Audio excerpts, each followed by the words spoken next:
C'est assez vague comme concept.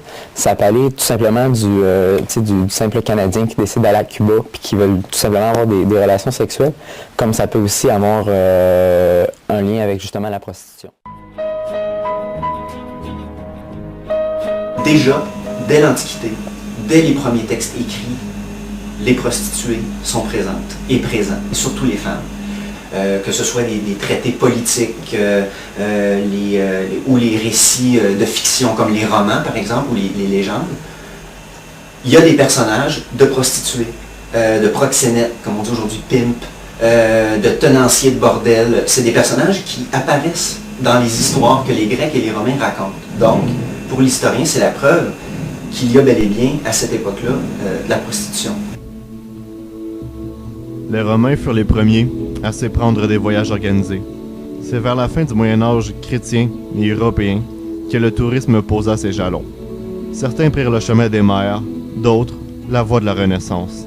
Hommes, idées et marchandises commencèrent alors à circuler de manière de plus en plus frénétique.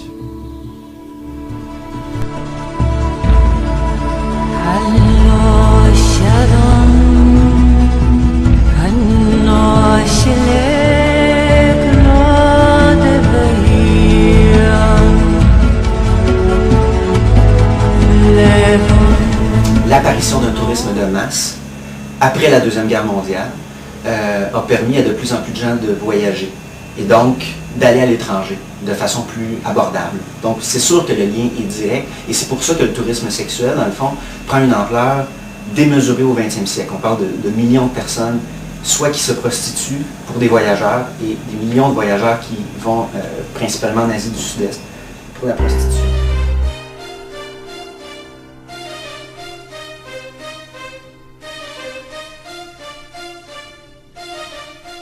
Oui, il y a l'augmentation, c'est devenu le 3e secteur de profit du crime organisé. C'est vraiment, puis il y a certains chercheurs qui avancent que ça va détrôner la drogue bientôt, parce que c'est encore un profit rapide.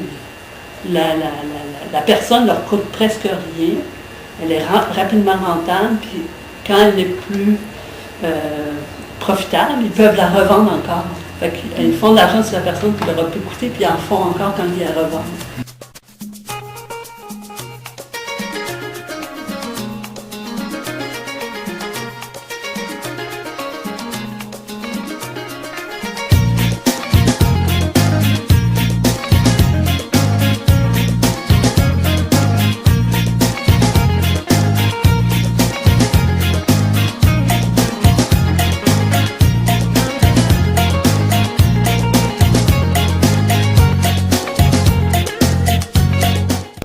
Le tourisme sexuel, dans certains pays d'Asie du Sud-Est, apporte énormément de revenus à l'État. Donc, des millions de voyageurs qui vont, par exemple, en Thaïlande, par année, s'il y en a quelques millions qui sont là pour le tourisme sexuel, l'État se dit, c'est quand même des gens qui viennent dépenser de l'argent ici, qui vont dans les hôtels, dans les restaurants, dans les bars.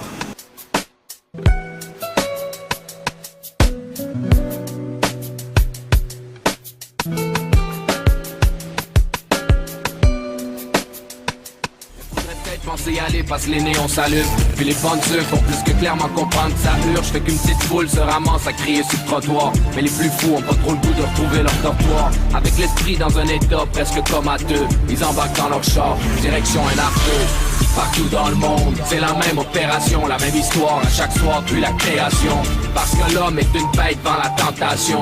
Parce que la femme est rentable comme une plantation. Partout dans le monde, c'est la même opération, la même histoire à chaque soir depuis la création. Parce que l'homme est une bête devant la tentation. Parce que la femme est rentable comme une plantation.